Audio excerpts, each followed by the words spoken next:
देखनी है ये दुनिया सारी, समझनी है सब दुनियादारी। देखनी है ये दुनिया सारी, समझनी है सब दुनियादारी। हौसलों में भर के दम, आत्मविश्वास से बढ़ा कदम। देखनी है ये दुनिया सारी।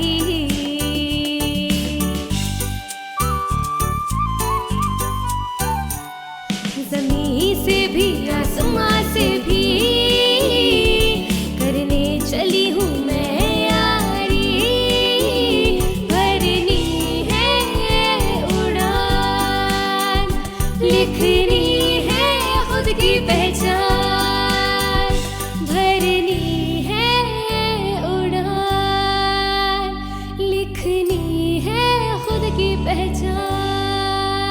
हेलो दोस्तों, हाजिर हैं हम चुलबुली बुलबुली के संग जीवन कौशल की नई डगर पर, ताकि आप रहें जिंदगी को पूरे आत्मविश्वास के साथ जीने के लिए तैयार। रूम टू रीड प्रस्तुत करता है जीवन कौशल शिक्षा पर आधारित कार्यक्रम हौसले की डगर।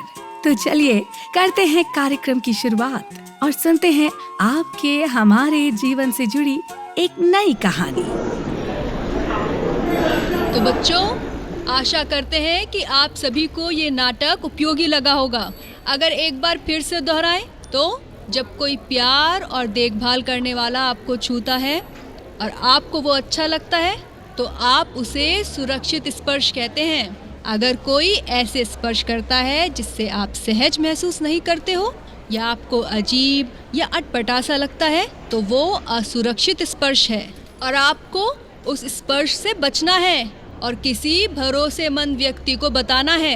अपने खुद के अनुभव पर विश्वास करें। आपको जो ठीक नहीं लगता वो ठीक नहीं है। याद रहेगा ना सबको? जी मैम। अच्छा बच्चों, तो आप लोग अपनी अपनी क्लास में जा सकते हैं। मैं तुमसे कुछ कहूँगी तो तुम मुझे गलत तो नहीं समझोगी? नहीं राजी, बिल्कुल नहीं। ये असुरक्षित स्पर्श के बारे में है। मुझे लगता है कि मैंने ऐसा कुछ अनुभव किया है। किसकी ओर से राजी?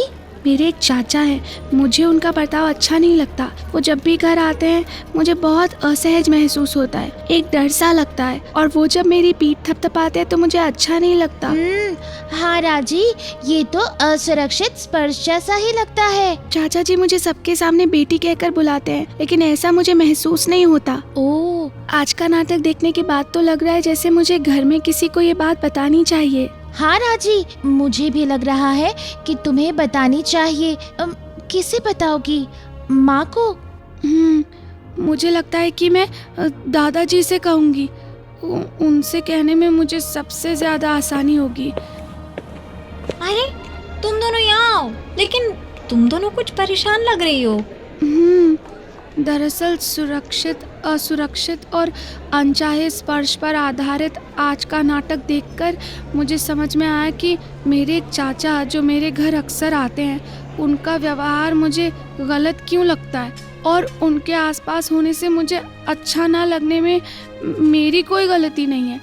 असल में वो ऐसा करते हैं जो उन्हें नहीं करना चाहिए, और ये कैसे एक अपराध भी है। राजी, फिर तो ये तुम्हें तुरंत ही अपने घर वालों को या किसी भरोसेमंद करीबी को बतानी चाहिए। और हाँ, अब तो ये बात तुम हमारी स्कूल काउंसलर सानिया मैम को भी बता सकती हो। हाँ चुलबुली, ये अच्छा सुझाव है। हम सब चलें क्या? हाँ चलो।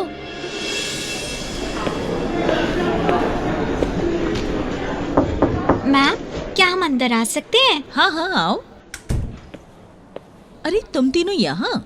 मैम, आपने आज नाटक के बाद कहा था ना कि हम आपसे अपनी समस्याएं साझा कर सकते हैं। हाँ, तुम मुझसे शेयर कर सकती हो। मैम, मेरे एक चाचा जी हैं जो हमारे घर में जब भी आते हैं मैं अपने आप को असुरक्षित महसूस करने लगती हूँ, और उनका बर्ताव मुझे पसंद नहीं आता। बेटा राजी, तुमने ये बहुत अच्छा किया जो तुमने मुझे ये सब बताया। देखो, कभी भी किसी भी स्थिति में, चाहे वो लड़की हो या लड़का, यदि उसे कोई भी रिश्तेदार, दोस्त, टीचर या कोई भी आस पड़ोस का व्यक्ति ऐसा करे तो उसे चुप नहीं रहना चाहिए, बल्कि हिम्मत से सामना करना चाहिए और किसी भरोसेमंद बड़े की मदद लेनी चाहिए। जी मैम। राजी, असुरक्षित और अनचाहे स्पर्श से बहुत से बच्चे डर और घबरा जाते हैं और अपनी बात नहीं रख पाते, और कभी कभी तो बच्चे के घर वाले ही नहीं समझ पाते कि उन्हें क्या करना चाहिए। हाँ मैम, हमें और हमारे परिवार वालों को भी इस सब के लिए जागरूक होना होगा। हाँ, बिल्कुल सही कहा। मुझे लगता है मैम कि मुझे कोशिश करनी चाहिए। ठीक है राजी, तुम कोशिश करो, और यदि तुम्हारे घर वालों को किसी से बात करने की जरूरत हो तो तुम उन्हें यहाँ मेरे पास स्कूल भी ला सकती हो। ठीक है मैम, थैंक यू। लिखनी है खुद की पहचान।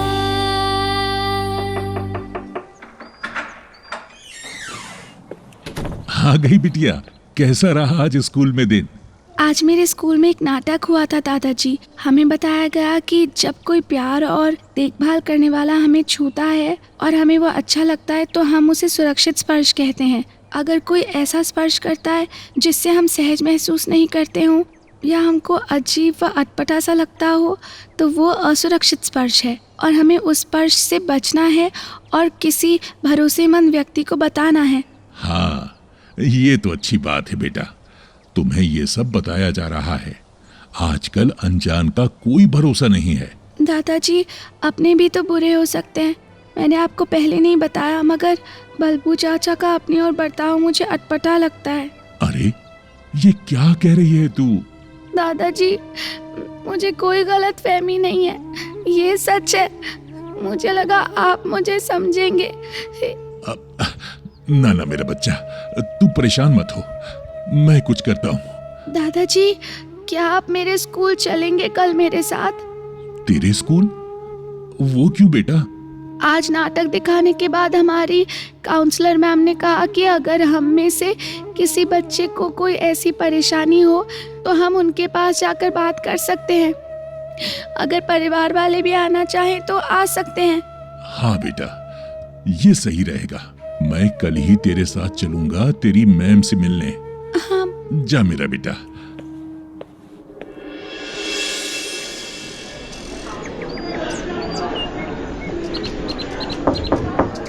नमस्कार मैडम जी, हम अंदर आ सकते हैं? नमस्ते, आइए आइए बैठिए। मैं राजी का दादा। उसने बताया कि आपको पता है कि हम आपसे मिलने क्यों आए हैं। मुझे तो कुछ समझ में नहीं आ रहा है। बबलू हमारा अपना है, वो ऐसा कैसे कर सकता है? मैं समझती हूँ कि आप कैसा महसूस कर रहे होंगे।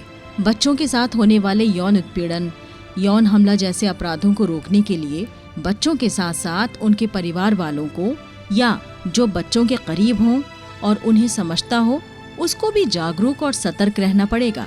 हमें बच्चों को पहले ही असुरक्षित स्पर्श और अनचाहे स्पर्श के बारे में बताना चाहिए ताकि वे इस अपराध को पहचान सकें। फिर वो चाहे कोई भी करे, कोई दोस्त या अनजाना या रिश्तेदार या कोई भी बड़ा, चाहे परिवार में हो या स्कूल में। हाँ मैडम जी, पर बच्ची का मामला है। मैं अगर बबलू को कुछ कहूँगा तो ये बात लोगों में फैल जाएगी, या फिर उसने मेरी बच्ची के साथ कुछ और बुरा कर दिया तो। लेकिन अगर हमने कुछ नहीं किया तब भी तो हमारी बच्ची सुरक्षित नहीं है ना? जी देखिए, ऐसे मामलों में बच्चे डर जाते हैं, जिसके कारण उन पर मानसिक रूप से असर पड़ता है। राजी ने तो बहुत हिम्मत दिखाई और बबलू के बारे में मुझसे और आपसे समय रहते ही बता दिया। देखिए, बहुत सारी प्रमाणित पत्रिकाओं एवं उनके लेख द्वारा ये बताया गया है कि इस तरीके के अपराध करने वाले करीबन 90% लोग जान पहचान वाले होते हैं। जी, मैं आज ही उसके माँ पापा से बात करूंगा।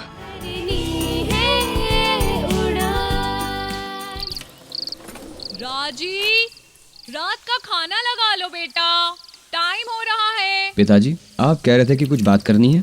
हाँ, बबलू इस घर में कभी नहीं आएगा और बबलू से हम कोई रिश्ता नहीं रखेंगे। क्या हुआ पिताजी? नहीं, राजी की तरफ बबलू का रवैया ठीक नहीं। उसने राजी को कई बार गलत तरीके से छूने की कोशिश भी की है। अरे वो घर का आदमी है, ऐसा कैसे हो सकता है? हाँ बाबा, दादाजी जो कह रहे हैं वो सच है।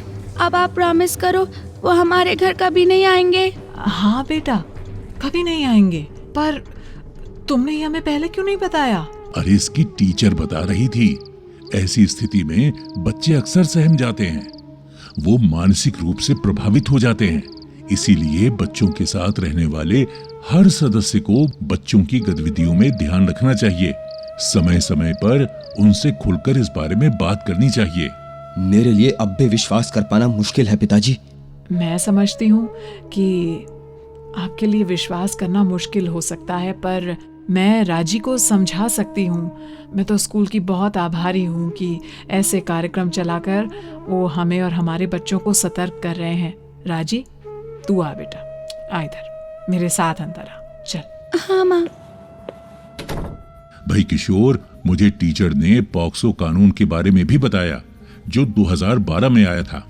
उसके अंतर्गत बाल यौन उत्पीड़न, यौन हमला या पोर्नोग्राफी करने के लिए किसी पुस्तिका, पत्रिका या फिल्म उद्योग में काम करवाना, बच्चों का किसी प्रकार से शारीरिक एवं मानसिक शोषण करना दंडनीय अपराध है। ऐसे मामलों की तुरंत शिकायत करने के लिए सरकारी टोल फ्री नंबर 1800-115-455 या फिर इनकी वेबसाइट है ncpr.gov.in पर संपर्क कर सकते हैं, या फिर आप चाइल्ड हेल्पलाइन नंबर 1098 पर भी फोन कर सकते हैं। जी पिताजी, सबसे पहले तो मैं बबलू को सख्ती से मना करता हूँ और फिर कंप्लेंट की प्रक्रिया शुरू करते हैं। तो आज हमने क्या जाना? कि अगर किसी स्पर्श से आपको या हमें असहज लगता है तो वो आपकी गलती नहीं है। हाँ, और ये भी कि उसके बारे में किसी भरोसेमंद व्यक्ति को बताएं और सबसे पहले अपने आप को सुरक्षित करें। अपराध भाव न लाएं। ऐसे अपराध के लिए सरकार ने सख्त कानून बनाए हैं। आप जब भी मुश्किल में हो 1098 पर फोन करें और आप किसी नजदीकी पुलिस स्टेशन पर भी संपर्क कर सकते हैं। पॉक्सो कानून खास ऐसे ही मामलों के लिए बना है। सुरक्षित रहें, भरोसेमंद व्यक्ति तक पहुंच बनाएं। लिखनी है खुद की पहचान।